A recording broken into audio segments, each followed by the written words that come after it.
Welcome to the Places and Profiles podcast, the podcast that explores the issues, stories, and people that have shaped places into what they are today. Here's your host, Adam Kamek. If you're a creator, podcaster, blogger, or someone who is trying to make money online, then one of the most effective ways to do that will be to have an email list you can write to and sell to. ConvertKit is the email marketing platform designed specifically with creators and online business owners in mind. Get your email marketing set up with ConvertKit by going to placesandprofiles.com/convert. Hello, everyone, and welcome to the Places and Profiles podcast. Today, I'm speaking with Christopher Gosha about key figures and events in the historical and cultural development of Vietnam. Chris has been a professor in the Department of History at the University of Quebec at Montreal since 2005. Chris is the author of several books, including Vietnam, A New History, and The Road to Dien Bien Phu, A History of the First War for Vietnam. For more information, please check out the show notes page for this episode at placesandprofiles.com/25. Chris, welcome to the show. Hey, Adam. Thanks very much for having me on. It's a real pleasure. Well, thank you so much for joining me. I really appreciate it. So let's just start out with your interest in Vietnam. So why have you been interested in Vietnam? How did you become interested in Vietnam? And why has so much of your professional career and your writing career been centered around Vietnam and its history? Sure. I'm American born. I'm now working and living in Quebec, as you mentioned. I did my undergraduate work at Georgetown University, and I think it's one of those things that happens to a lot of us. I happened to be following a course in Southeast Asian history, and that's how I discovered kind of Vietnamese history. I took a bunch of courses on it during my undergraduate years in the 1980s. So I'm not, my dad didn't go to the Vietnam War. I have no real war experience myself, but it's certainly a country that fascinated me to the extent at which when I had a shot to go to Vietnam in the late 1980s, when Vietnam was opening up, much like China, I jumped at the chance and I went to Hanoi, and I spent a year in Hanoi studying Vietnamese and beginning to work on a master's degree at the same time. So that's how it really started for me. I happened to just walk into a class on Southeast Asian history and discover, the region, and then in particular Vietnam, to some extent Laos and Cambodia. And one thing led to another, and that's how I got to Vietnam and started learning Vietnamese. Now, Adam, to answer the other part of your question, how I got interested in the Vietnam War, I don't really know. It's something that always fascinated me.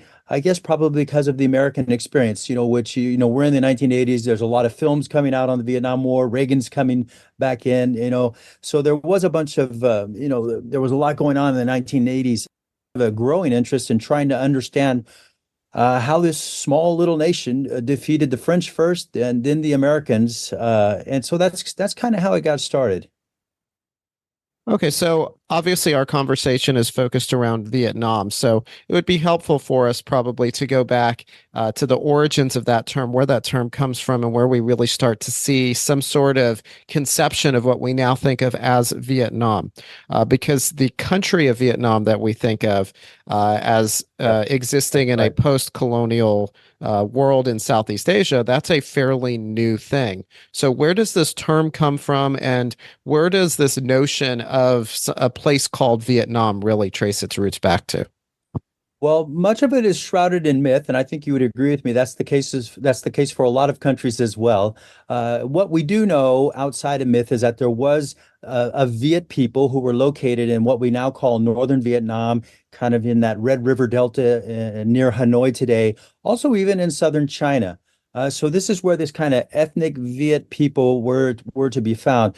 They really enter into history thanks to Chinese written records. And I think the Chinese moved in and they would dominate an independent Viet state, which briefly came into being maybe a century or 2 centuries before the birth of Jesus Christ. And the Chinese would then rule the Viet state until the 10th century. So to get back to what you said, the Vietnam that we see on the map today, kind of in its S form that goes all the way from the north to the south, it didn't start off that way. It started in the north. It was briefly independent, 2,000 years ago. until the Chinese conquered it, and then they would rule it for 1,000 years until about the 10th century, when the Vietnamese, what we call the Vietnamese, the ethnic people, would create a new state, which was called the Dai Viet state. I'm going to go ahead and call it Vietnam just to keep it simple, in the 10th century. So yeah, again, it's we have to ask ourselves the question now is, how did that S shape, come into being? Right. So when we talk about this S shape, can you mentioned a few of the features so far? You mentioned the Red River Delta. You've mentioned the True. city of Hanoi. Can you go over kind of what this S-shaped area looks like? What are some of the key physical features, some of the key places to know that have been significant as the modern country of Vietnam has come into being? Well, if we start really in the 10th century, when an independent Vietnamese state came into being, it was located in the Red River Delta. It didn't exist in what we call central Vietnam today, around the city of Hue. It didn't exist in the southern part of Vietnam, around the city of what we would call Saigon or Ho Chi Minh City. So from the 10th century, it's in the north. Now, what's interesting, it will remain in the north. The Vietnamese will fight off the Mongols when they try to invade them in the 13th century. They will fight off the Chinese when they come back in the 15th century. So they're in the northern part of the Red River Delta until the 15th century. But once they drive the Chinese out again for a second time in the early 15th century, something really interesting happens here is that you have this resistance to Chinese imperial rule on the one hand, but you also have this borrowing, which will occur as well. And so the Vietnamese will borrow from the Chinese. They will borrow military technology. They will borrow, to some extent, Confucianism and state building. They will borrow also kind of a civilizing mission, meaning that they, like the Chinese, have this mission to move to the south. And so from the 15th century, the Vietnamese would move to the south, and they will create their own empire as they move into central Vietnam, defeating the Cham people who had existed there before. This was another kind of constellation of small states which interacted with both China and the Indian Ocean world. And then the Vietnamese, when we get to the 18th and in particular to the early 19th century, they will be in the Mekong Delta. So I guess, Adam, what I'm saying here is that on the one hand, yes, the Vietnamese fought off Chinese imperial domination for a second time. But then, like the Chinese and like a lot of other states as well, they will then assume their own imperial mission moving towards the south. I always give the example, if I can just say this real quick, is just as the Americans threw off the British imperial rule in the late 18th century and then turned westward to create an empire that we now know as United States of America to some extent, the Vietnamese will turn southwards. And so you have the idea of go west, young man, in the great American myth of the West. But in Vietnam, you have a very powerful myth of, it's called going southward, moving towards the south, or the movement towards the south. But in my book, I try to show that it's an imperial mission as well. It's the creation of a new state. And this helps us to understand how that S-like Vietnam that we see on the map came into being. Now, you mentioned Chinese influence there, and that's definitely a topic that I want to return to momentarily. But you also mentioned Confucianism. So, can you talk about religion in Vietnam and how that has taken form over the centuries? Yeah, I think Vietnam's in something of a crossroads between kind of the Indian Ocean on the one hand and East Asia on the other, between Southeast Asia, if you like, on the one hand, and China on the other. So if we start kind of at the beginning, 1,000 years is a lot of time to be part of the Chinese Empire. So there was resistance to the Chinese Empire, but there was a lot of borrowing as well. And there's different types of borrowing that occurred. Obviously, Confucianism was borrowed as kind of a political ideology. It's not technically a religion, but it does resemble it to some extent. But that Confucianism came into Vietnam through the imperial connection that linked Vietnam to the rest of the Chinese Empire. The other thing that you have is that you have Mahayana, the great vehicle of Buddhism, which came into Vietnam through China. Of course, I think you know this. It came from India, and it came via the Silk Road. So that Silk Road that left from northwestern India goes into western China and then moves into eastern China. Well, that's how the Vietnamese were able to receive a Mahayana Buddhism. Now, if I can go to the other side of of Vietnam, you have maritime connections, which go way back in time, all the way back to the Roman times. But that too helps us to understand why Hinduism came very early on to central Vietnam. It wasn't to the Vietnamese, it went to the Cham people about whom I spoke a moment ago. But the Vietnamese would then incorporate that in their empire as they move southwards, as I said a moment ago. You also have, to some extent, it's not a lot, but yes, there are connections of Theravada Buddhism as well, coming via maritime links to Cambodia, Thailand, but they would also get into some parts of southern Vietnam, which were part of the Cambodian Empire until, say, the 17th, 18th, 19th centuries. So you really do have a mosaic, if you like, in Vietnam, as you do in other parts of Southeast Asia, because of this kind of position between East Asia, China on the one hand, and Southeast Asia and the Indian Ocean world on the other. And you could even find some Arabic influence or Muslim influences in Vietnam. It's a little bit stronger in southern China. But we now know, thanks to new research, that the Cham also have incorporated a lot of Muslim religion as well. So it's a real collage. Yeah, and let's come back to the Chinese influence aspect here. You've obviously given some examples already, but can you talk a little bit more about just how influential the Chinese have been in Vietnam in leading up to, for centuries, what we the process that we would see until we ultimately get the country of Vietnam being formed? Sure, sure. Well, I think, I'm going to repeat it again, but a thousand years of imperial domination, it marks a country, just like the Roman Empire marked, say, the Franks, if you like, or the French, if you like, and other countries in Europe. So you have a transfer of a political ideology, Confucianism. You also have elites in Vietnam who are going to borrow kind of certain political structures, which came from China as well.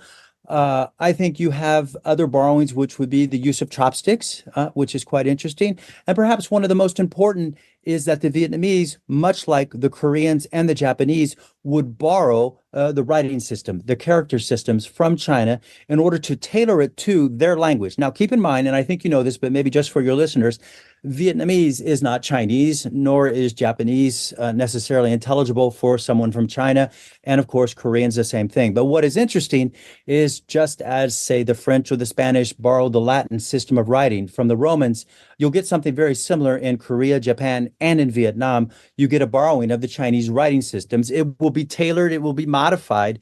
But even to this day, well, it's a little bit different with Vietnamese for a reason I'll talk about after. But you have similar writing systems, and people could understand the two different writing systems. But the Vietnamese created a writing system which corresponded to their spoken language. Later on, it is true, with the French missionaries, it would be Romanized, much like Indonesian would be Romanized and Turkish as well. But for centuries and centuries and centuries, to answer your question is that the Vietnamese borrowed, like the Japanese and the Koreans, the Chinese ideograms in order to create a writing system which reflected their own language. And then they would use this in their bureaucracy. They would use it in their religion, social rituals, all sorts of things. So the Chinese influence is important. Now, how far down did it percolate? Again, how far down did the Roman, influence percolate? It only got to a certain level. It was mainly in urban areas. But nevertheless, to be honest, and to answer your question, it was important. It was very, very important. Now, we've talked about Chinese influence and Chinese rule shaping Vietnam. What about the Japanese? How did Japanese influence shape Vietnam? I know some of this is going to come a little bit later. Some of this is going to be overlapping with World War II. But while we're still looking at Vietnam within Asia, how did Japanese influence shape Vietnam? Well, I would. Your point's right. There'll be more influence, as most people know, in particular in the 20th century with the Second World War. But I think what a lot of people don't know is just how dynamic Southeast Asia, East Asia, the Indian Ocean world was. And Vietnam was a part of that. So you asked me directly about Japan. There were very important trading links between Japan and Vietnam. There were trading links as well as cultural links too with Japan, but also with Korea. So there was kind of this East Asian civilizational world, which scholars have talked about, which was very real. So it circulated people through, obviously through the Chinese connection, but it also put them in contact with other parts of East Asia. So there was cultural connections with Japan. There were also, and probably most importantly about Japan and Vietnam, there was very important commercial trading links that would go up to the time. Oh, I would say until the Tokugawa period, really kicked in the 17th and 18th century. But there was quite a bit of trade that was going on. Sure. Now, before we turn our focus to the French colonial period, let's talk about the Nguyen dynasty. So, who were the Nguyen dynasty? How did they influence what was to come, and why were they so significant? Well, they're one of the families. They're one of the families, probably the most important family that went south. So when I talked about the Vietnamese throwing off the Chinese for the second time in the 15th century, and then looking southward for the first time beyond the Red River Delta, obviously there was several families that were doing this, but the most important family to do this would be the Nguyen dynasty, the Nguyen leaders who would move to what we call now central Vietnam. They would set up a new capital in Hue. They would eventually set up a new state in central southern Vietnam, which would continue to look further to the south. So, to make a very long and extremely complicated story a little bit simpler, is that the Nguyen would create this new way of being Vietnamese, this new way of looking south. But as they moved further towards the south in this imperial expansion, they would also break with northern families, and so they would move Vietnam southward. But as they moved southward, they would also enter into a civil war with other families. Now, I don't want to go into too many details. I do it in the book, but it's a little bit as, like in the States, as the U.S. moved towards the West, this created tensions. Of course, there's a question in slavery in American history. It's not quite the same in Vietnam, but this imperial expansion towards the West, we see something similar going on in Vietnam towards the South. The Nguyen were leading that movement towards the South. They had competitors, and in the end, in 1802, they would win a civil war that would go on off and on for 200 years or more. And they would win that in 1802, and they would create the Nguyen dynasty. Now, what's interesting, Adam, is that they not only held on to their southern state, they conquered the northern state as well. So a divided Vietnam, much like a divided America, the North won in the U.S., and in some case, I would say that the South kind of won in Vietnam. It has nothing to do with slavery, of course, but it has everything to do with who's going to control this new S-like Vietnam that came into being for the first time in 1802. So that's really your question is very good. And that's the key date in modern Vietnamese history is 1802, when the new ruler, Zalom, took over and he directed the North, the center, and the south. And the capital at that time was the imperial capital of Hue, as you may know. Yeah, and from there, let's move to when the French began their colonization of Vietnam. And you've mentioned a few times already this notion of a northern, a central, and a southern Yes. Vietnam. And this is going to some degree, dovetail into having Tonkin, Annam, and Cochinchina as being terms for these three sorts of divisions. So, what brought about French colonization, and how did this notion of three separate areas of Vietnam play into Sure. the way the French went about colonizing in Vietnam? Well, I think the first thing to say about your question is that the French, like the British and others, they wanted to get in on this incredibly vibrant region, which was East Asia, kind of with China at its center. So it was this whole desire to get to the Chinese market. So you see it already from the 16th, 17th century when the Iberians come, and then you'll see it accelerate with the Dutch and with the British and the French. They want to get in on this in the 19th century. So they want to find a way to get to China. That's the important thing. Much like the British were able to colonize Hong Kong in 1842, the French wanted to do something similar. They were in competition with the British as well. So they will attack southern Vietnam in 1858. And they will eventually defeat the Nguyen dynasty in southern Vietnam, and they will take southern Vietnam, what they will call Cochinchina. So that was the first step. It's kind of 1858 to 1863. They take southern Vietnam. They take Cambodia as well because they think that they can go up the Mekong River all the way to China. So that was the first part. That doesn't turn out so well. In France, you have excuse me, the French are defeated by the Germans in 1870. The Third Republic will come to power. They will restart the imperial drive to get to China, and the French Third Republic will attack in central and northern Vietnam. The idea is to go through the Red River, northern delta of which I spoke a moment ago. So they will eventually conquer all of Vietnam in 1885, and in 1888 they will create what we call the Indochinese Union. They will add Cambodia. Well, Cambodia is already there, and then they will add Laos to it. So they don't keep administratively, they don't keep Vietnam intact. They divide it into three parts: Cochinchina, central Vietnam, which they call Annam, and northern Vietnam, which they call Tonkin. And then they add Laos and Cambodia. All five of these different regions make up what we call, from that point until the end of the Indochina War in 1954, French Indochina. So that's the new colonial state. That's the French Empire in Southeast Asia, which will be a reality until the French lose in 1954. So just to recap, it's kind of complicated, but the French, they wanted to get to China, but they were willing to kind of hold on to their Indochinese colony when they found out that neither the Red River nor the Mekong River would get them to China.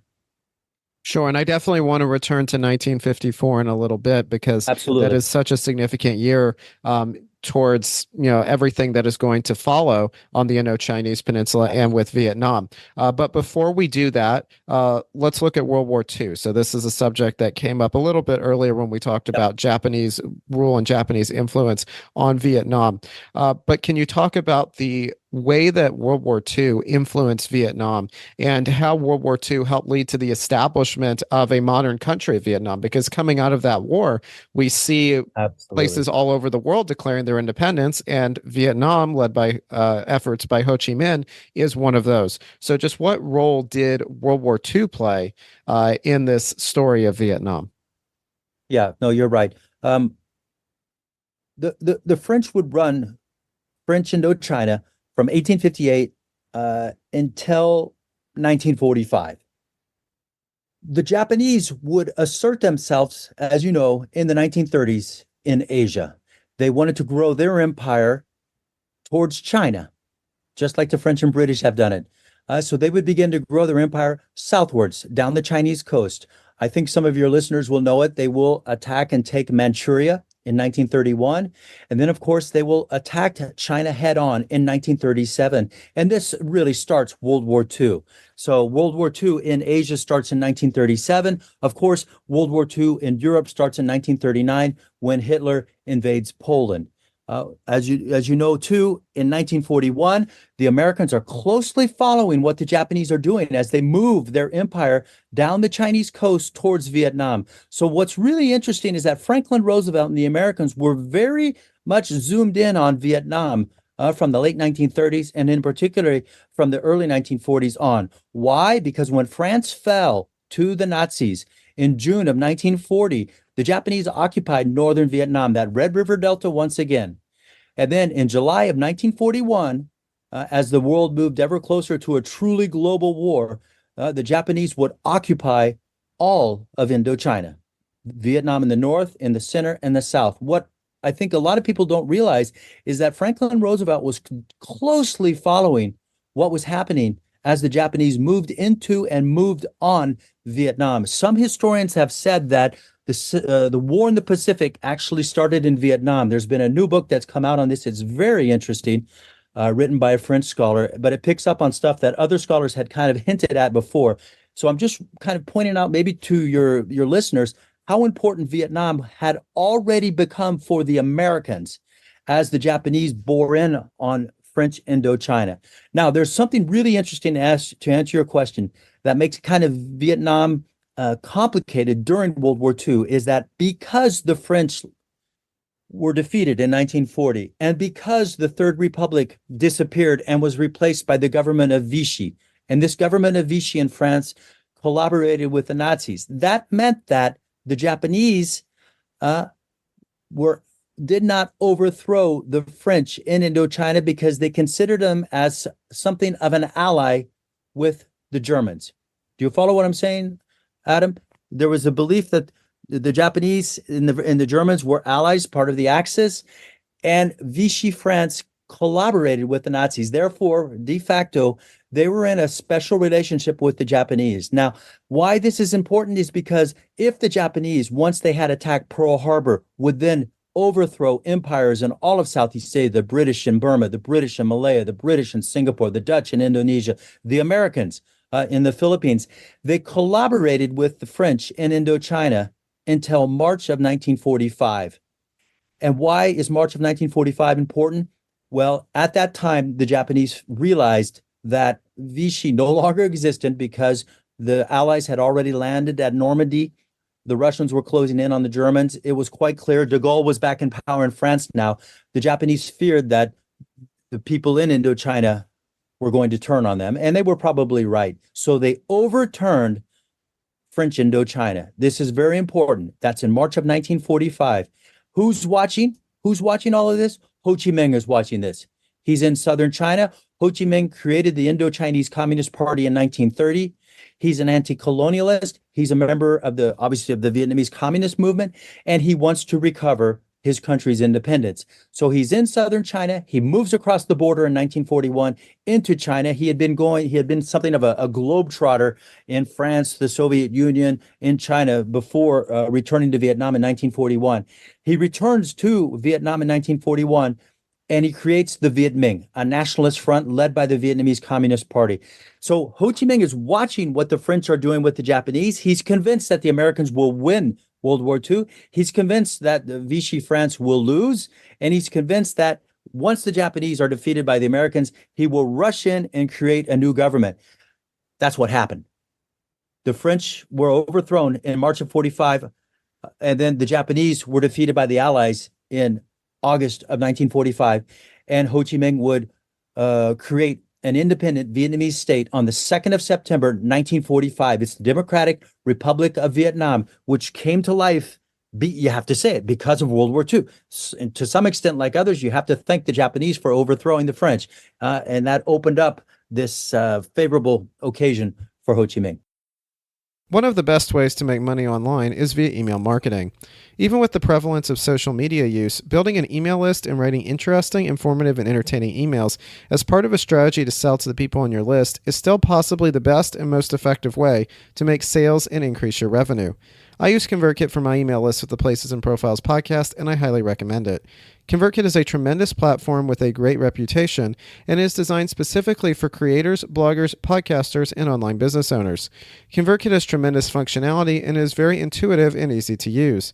Get your email marketing set up today for your blog, podcast, or online business by going to placesandprofiles.com/convert.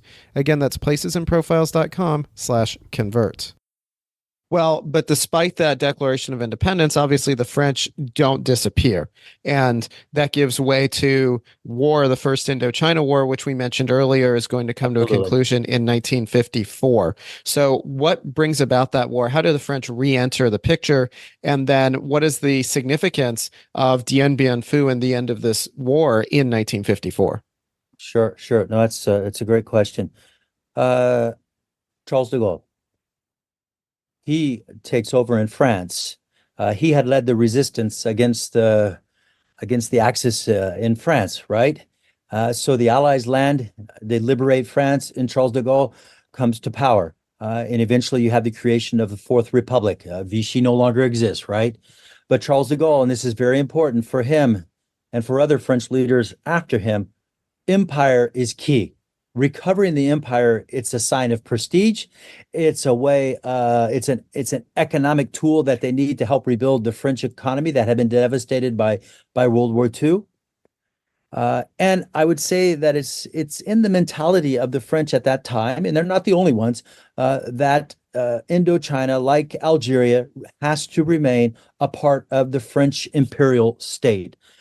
And this is going to lead to war. I can go into all sorts of details. I do it in the book, but you have two conflicting conceptions of sovereignty after World War II. On the one hand, you have the liberated French, led by de Gaulle, who want at all costs not only to recover France, but to recover Indochina. So de Gaulle sends troops. He sends his administrators saying, recover Indochina for me at all costs. On the other hand, you have Vietnam, recently liberated by the Allies as well. Let's be honest, that's what happened. It wasn't the French who liberated Vietnam.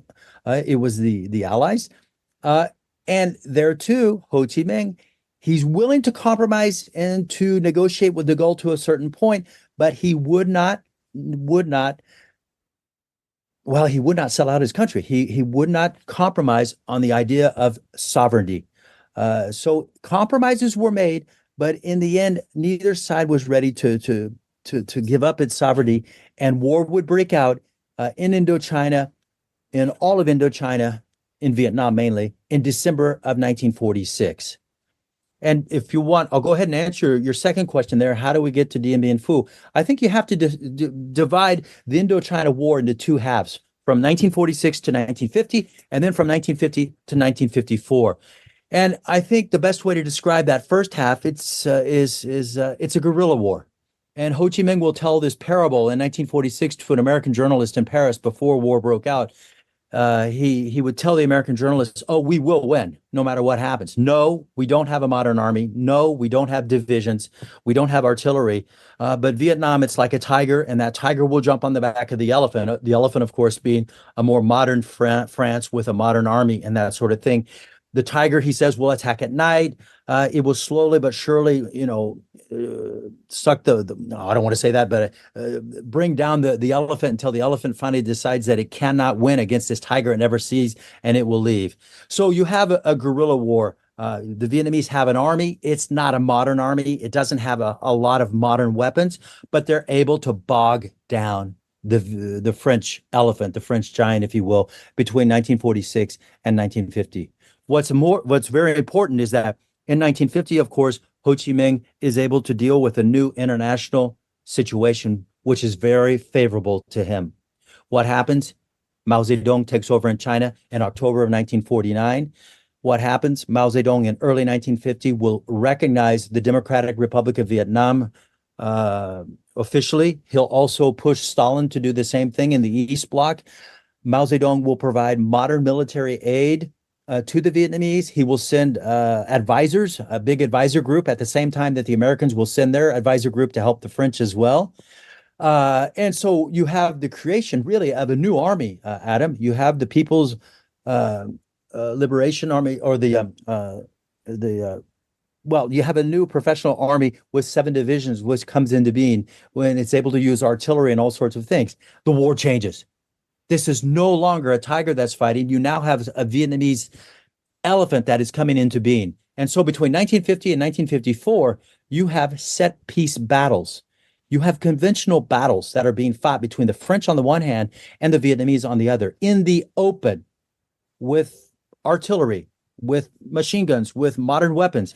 This is the only war of decolonization in the 20th century where we really see a transition from a guerrilla army to a conventional army.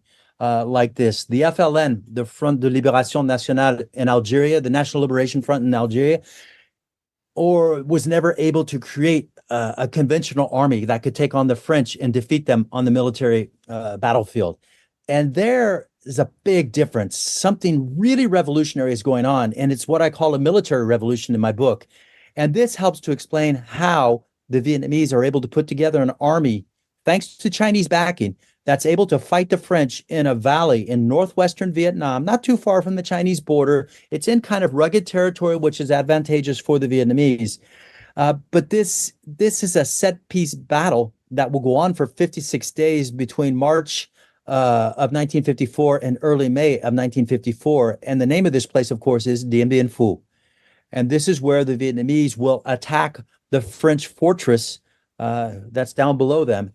And it's a siege battle. It's a siege battle. And they build, trenches. When you fight a guerrilla war, you never dig trenches, you never attack the elephant head on. And this is exactly what the Vietnamese did for 56 days, and they won. So there's been no other, to my knowledge, and maybe your listeners can correct me, but there's been no other Battle of Dien Bien Phu in any war of decolonization in the 20th century. I have never seen anything similar in Afghanistan either, where you have a group which is able to create a state and an army which is capable of defeating a Western military power in battle. So that's what the Vietnamese did. So I'm getting back to what you said. It was very significant in Vietnamese history, in French colonial history, and I think in kind of military history more widely writ. Well, and it helps set the stage for the next war that is going to occur, what here in the US we generally refer to as the Vietnam War. And coming out of Dien Bien Phu, there's going to be in 1954, the Geneva Conference. We're going to see Vietnam divided Absolutely. into a northern portion and a southern portion, and that sets the stage for the Vietnam War that we think of generally in the U.S. when we use that term. So, how does the First Indochina War beget the Vietnam War? What does that process really look like coming out of Dien Bien Phu? Well, I would back up a little bit. I would say it comes out of the period before Dien Bien Phu, if you don't mind me saying so. And I think you really have to trace the American intervention in Vietnam. It doesn't start in 1954. It doesn't start in 1965. It starts indirectly in 1950. So I back up to Mao Zedong comes to power in 1949. He throws his weight behind Vietnam with the rest of the communist bloc. But what we might want to just chat about real quickly, if you don't mind, is that the Americans were there. I talked about Franklin Roosevelt a moment ago and how he was following what the Japanese were doing, how important he thought Vietnam was. This remained true. It remained true when the Chinese communists took power. Now, if you agree with the Americans or not is beside the point, but something I think you have to understand is that the American decision makers, they saw Vietnam kind of in these World War II terms. And just as the Japanese had marched from Vietnam and China all the way to Singapore, they were convinced that the Chinese and the Russians, the Soviets at the time, were going to do the same thing. This is kind of the beginning of the whole domino theory. Again, you don't have to agree with it, but I think that American decision makers at the time, they were convinced, rightly or wrongly, that the communists would march from northern Vietnam, yet again, all the way to Singapore. And unless the Americans intervened, then this could be catastrophic. That's one point. Another point is that don't forget that the Americans they entered Korea in June of 1950. When the North Koreans invaded South Korea in June of that year, the Americans countered to defend South Korea. I won't go into the details, but the Chinese in October of 1950 would also enter the war against the Americans, who would lead a UN army or force of soldiers there. So you have a direct war in 1950, a hot war, if you like, in Korea on one end of China. And then on the southern side of China, the Americans were convinced that they had to contain, not only directly through war in Korea, but indirectly by supporting the French in 1950. I think this is one of the things I try to show in my book, is just how important for America it was already in 1950 to hold the line. It was cheaper for them to let the French do it, given that they were already fighting in Korea. But the Americans were more than happy to help the French. So just as Mao Zedong gave diplomatic and military support to Ho Chi Minh, so too would the Americans give diplomatic military support to the French until the French lost at Dien Bien Phu in 1954, and until there was an agreement, as you say, that divided Vietnam into two states at the 17th parallel.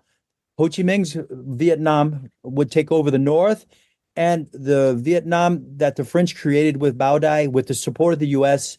In 1950, would take over in the south. But what's really important here is one of the reasons why Ho Chi Minh accepted to divide the country provisionally at the 17th parallel in July of 1954 was because he was convinced that the Americans were ready to intervene in 1954. So that's a very important point that I think is overlooked. In the end, Eisenhower would not do it. We can go into that if you want. But I guess what I'm trying to suggest a little bit here is just how important Vietnam was for the American decision makers, whether you agree with that or not. It's that perception which is very important. So I'm trying to answer your question in kind of a new way, if you don't mind, in that this helps us to understand why the Americans would attach what might seem like just inordinate importance to Vietnam. Whereas at the time, if you look at it as they came out of World War II and out of the First Indochina War, because they were involved in the First Indochina War from 1950 on, it was their war. It was from 1950, they were financing over half of the French war in Indochina. So indirectly, it was already an American war before 54. The question now, and this I really want to get to what you ask, is every American president up until Lyndon Johnson, even Nixon, would have to ask himself, do we try to hold on to South Vietnam indirectly? Or are we going to have to throw in our boys all the way in order to do it? If the French can't do it, or if the new Vietnamese government in the South can't do it, then we have to do it. So that's kind of the bigger context, which helps us to understand why the Americans would attach such extraordinary importance to this rather small S-like country that's situated, again, between East Asia, the Pacific Ocean on the one hand, and the Indian Ocean and Southeast Asia on the other. And these are the questions that in particular Kennedy would have to respond to. And then when he was assassinated, Lyndon Johnson would have to ask the question, do I go in or do I let Vietnam go? And if the South Vietnamese can't defend it, well, too bad. It's not the end of the world.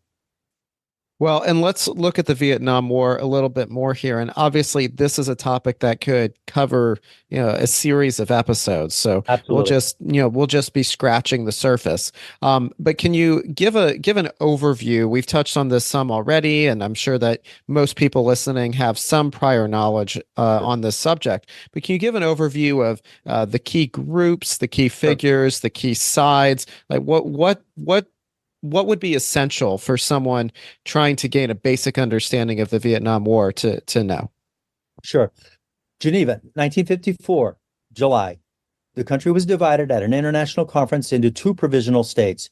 The Democratic Republic of Vietnam, this is the Vietnam that Ho Chi Minh declared independent on the 2nd of September, 1945. And then a second Vietnam that came to life during the First Indochina War. It was created by the French in collaboration with their allies, supported by the Americans.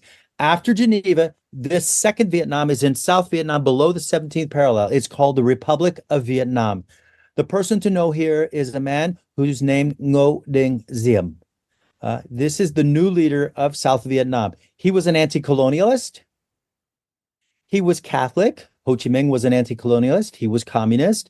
He believed that Vietnam, like South Korea, should not be communist, and he was ready to do everything he could to make sure that at least South Vietnam would not become communist as Ho Chi Minh wanted it to be. So that's the key tension right there. Two different conceptions of what Vietnam should be, directed by two different men who are very much opposed. They're both anti-colonialist. They both have their own ideologies, and they both have their own foreign backers, the Soviets and the Chinese for Ho Chi Minh, and the Americans in particular for Ngo Dinh Diem in the South. What happens is that in Geneva, there was an understanding that elections would be held in 1956 to solve the problem of the unification of Vietnam politically through elections. Ngo Dinh Diem and the Americans, they wanted nothing to do with this. They didn't trust the communists, for better or worse, and they saw the possibility of just getting the French out so that the Americans could take over and will at least keep South Vietnam non-communist by not having elections. We'll build it up militarily, we'll build it up politically, economically, and everything you want. So we get to 1956, 1957, and of course, Ho Chi Minh and his allies see that, hey, where's the elections? They don't happen. They don't happen because the Americans don't want it to happen, and Ngo Dinh Diem doesn't want it to happen. What happens after that? Well, the civil war starts up again because the Vietnamese communists, nationalists, they decide that we'll take over, we'll restart where we stopped in 1954 if we have to. And that's what happens, Adam. A civil war begins. It really gets cooking in 1959 when the Ho Chi Minh Trail is reactivated. That's a supply line that runs from the north to the south. 1960, Hanoi, meaning the capital of communist Vietnam now, creates the National Liberation Front, kind of like the Viet Minh that was created by Ho Chi Minh in 1941. They'll create a liberation army for the South as well. But it's a way for the North to lead an indirect war in the South, hoping that they could defeat Ngo Dinh Diem before the Americans would intervene. Does that make sense? So it's the start of a civil war, but we get to 1964. Well, even Kennedy has to say, things aren't going good here. Ngo Dinh Diem's not popular. He's repressing the opposition. We're not dealing with a democracy here. And of course, the communists and their allies in the South are starting to take over power.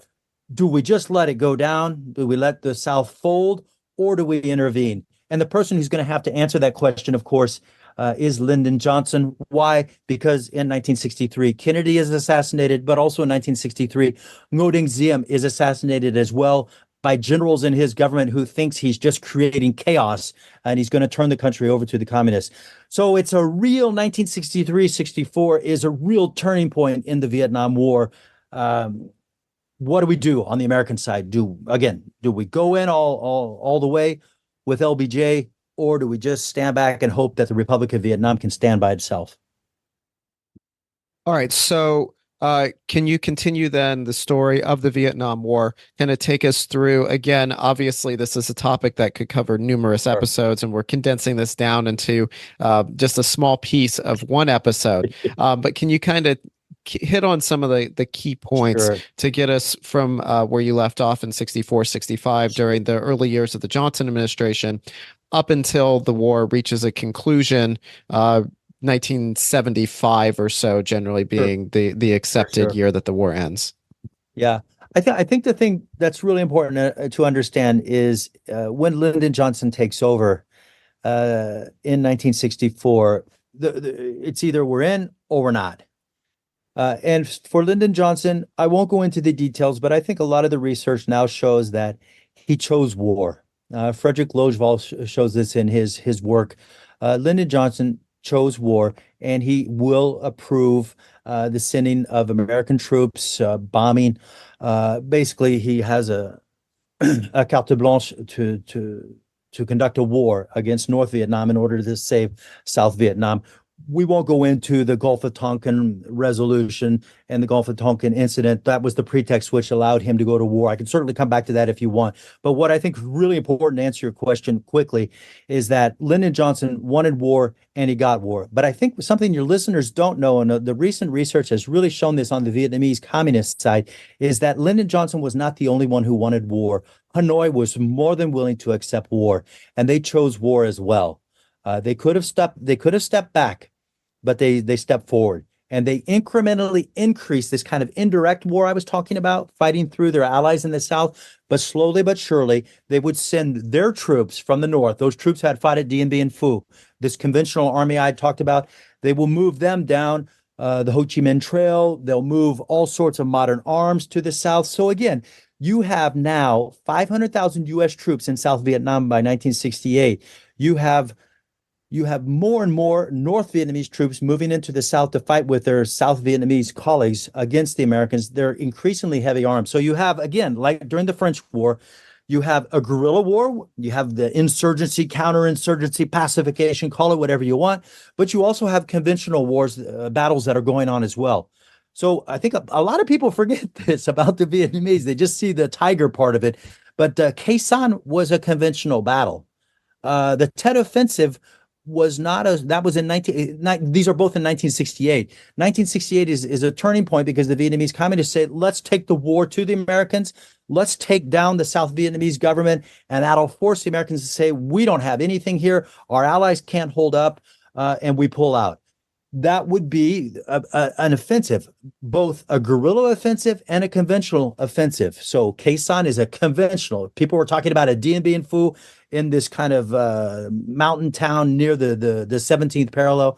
And then the Vietnamese were attacking, the Northern Vietnamese and their allies were attacking Hue. It was an urban battle. So this is a very intensive, violent type of war which is being fought. The Vietnamese, with the Tet Offensive, they would lose it militarily. But I think, as your listeners know, this is a turning point in the war because the media was following this. Your Walter Cronkite was following this. CBS was following this. They were sending back reports about the fact that the enemy troops were, trying to attack and take the American embassy in Saigon. They would show images of the troops, the American boys fighting off the Viet Cong, as the Americans called them that time, the Vietnamese communists at Hue. So this kind of started to turn the tide, Adam, against the war. All of a sudden, people like, I don't know, I'm thinking of my parents in the States in the late 1960s are saying, well, wait a second, I thought we were winning this war. Wait a second, I thought this was going to be, something easy. We would be in and we would be out. And in the end, it turned out to be one of these things where it would drag on. And then the Americans got bogged down, much like the French, we have to say. The last thing to say to answer your question quickly is that after the Tet Offensive, Lyndon Johnson would not run for election, and this allowed Richard Nixon to run for election for the Republican Party, and he would win. And he would win on a ticket where he would say, I'm going to pull the boys out, but I'm going to end the war in Vietnam as well. I won't go into all the details, but he would try to do three things to make this happen. One, he would bomb the North. Two, he would send in troops to Cambodia, hoping to cut off that Ho Chi Minh Trail. And three, he would open negotiations, hoping that his new relationship with China and with the Soviet Union would allow him to put diplomatic pressure on the communists in Hanoi. I won't go into the Sino-Soviet rift, but there's a falling out in the communist world in the late 1960s. So Nixon thought he would be able to use those three things to force his enemies to negotiate. It would work in that in 1973, you have the Paris peace talks and a Paris peace treaty, a ceasefire treaty, which is signed in January of 1973, which basically ends the war for the Americans. And the Americans are more or less have all their troops out by late 1973. Some would be there all the way until 1975. But the idea is that if ever Hanoi tried to attack and take the Republic of Vietnam after these negotiations, Nixon would bomb again. The problem is that no one saw Watergate coming, and Watergate came in 1974. And the Vietnamese communists, they saw too that Congress was shutting off aid for the war, and that, they didn't believe that the Americans would intervene if they attacked. To make a long story short, the North Vietnamese would send their army in, and they would conquer all of South Vietnam in April of 1975. So that's the end of what we call the Second Indochina War, what the Americans call the Vietnam War. Right. So coming out of the war, you mentioned there at the end that the Vietnamese communists, the North would come in and they would conquer the South. Coming out of the war, how is this affecting the Vietnamese people? What effects did the war have on the people of Vietnam, and how would the conclusion of the war, the aftermath of the war, affect the Vietnamese people as well? Yeah. The Vietnam War was an extraordinarily violent war. The estimates now are that on the Vietnamese side, upwards of 3 million people died, both in the South, in the Republic of Vietnam, and in the North, and with all their different allies between 1954 and 1975. Those are just mind-boggling numbers. So I don't in any way want to diminish the suffering on the American side. The Americans lost 57,000 men in the war. But compared to what the Vietnamese lost during a similar period, a little bit longer, of course, the sorrow of the war, to borrow the title of a famous Vietnamese novelist who was a member of the Vietnamese Communist Army, the sorrow of the war for the Vietnamese people was profound. Economic destruction, infrastructure wiped out, both in the North and in the South. There's no doubt about it.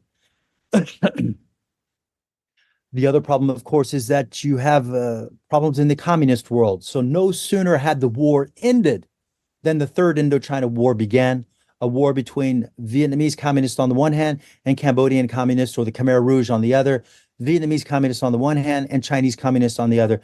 That just sent the Vietnamese economy into a tailspin.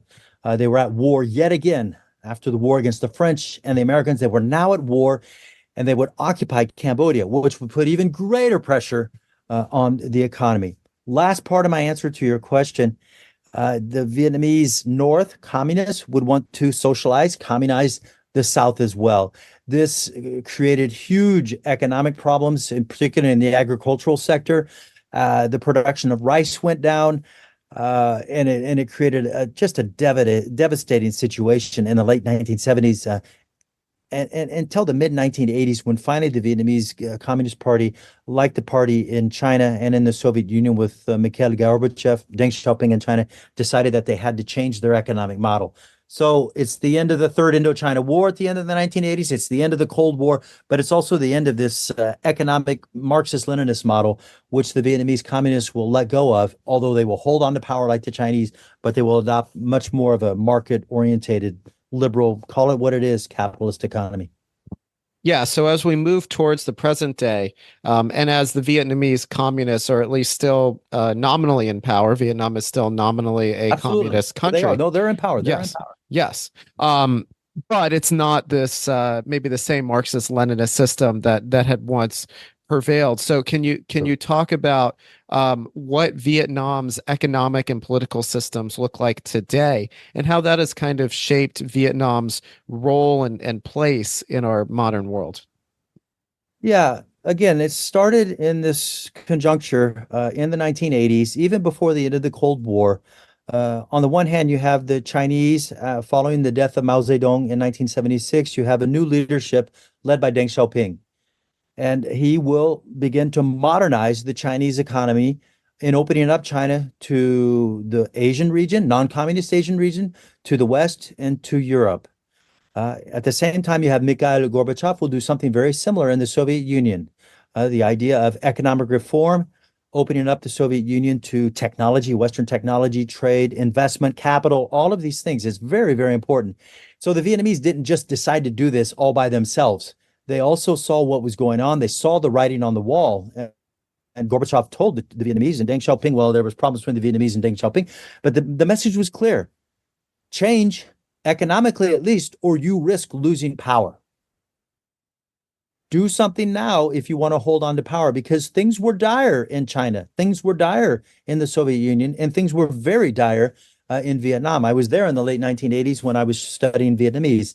It was a very, very difficult time. So from 1986 on, the Vietnamese Communist Party adopts a new policy, a reform-oriented policy, which is very similar to what the Chinese and the Soviets were doing. You can argue about details and all this, but it's all part of a larger transformation of the communist world, including the Vietnamese one. Where the Chinese and the Vietnamese differ from Mikhail Gorbachev is the following: economic reform, market reform, capital investment. We can stop thinking about Marx and Lenin when it comes to a planified economy, 5-year plans, Stalinist, land reform and all, collectivization. We'll let up on that. But we hold on to the political communist system, which gives us a single party state, which is the only single party state which has a right to run this country. So there was a little bit of flirting with political reform at some time.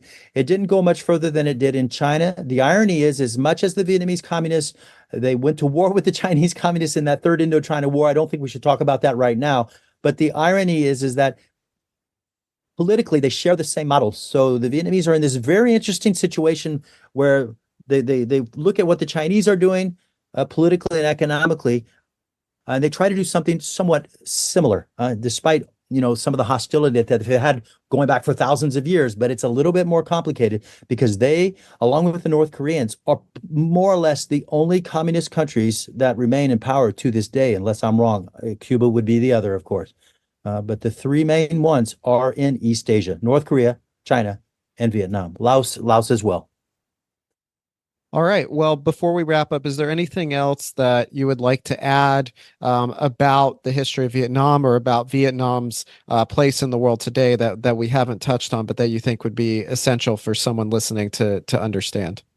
Yeah, I think one thing that it's not me taking a pro-American position. It's really not that. It's me as a historian coming at the history of Vietnam from way in the past up until the present, is that I do think there's countries in the world that by their geographical position, they find themselves coveted. They find themselves in a tricky position because they're situated kind of like tectonic plates where empires bump up against each other. So the Chinese Empire is still there today. The American Empire is still there today. We'll see what happens with Russia. But in the East Asia region, you do have the American and the Chinese empires, if I can put it that way, that are bumping up against each other. And that rim, once again, is in an area very close to Vietnam. So it's not an accident that every single president since Bill Clinton normalized relations with communist Vietnam in 1995, every single American president has visited Vietnam in order to court Vietnam. I won't say into its containment policy, but certainly to keep it neutral or leaning the American way. And as I think your listeners may or may not know, Joe Biden was in Vietnam in September of 1995, and the Chinese president he must have left by now. What day are we? We're the 18th.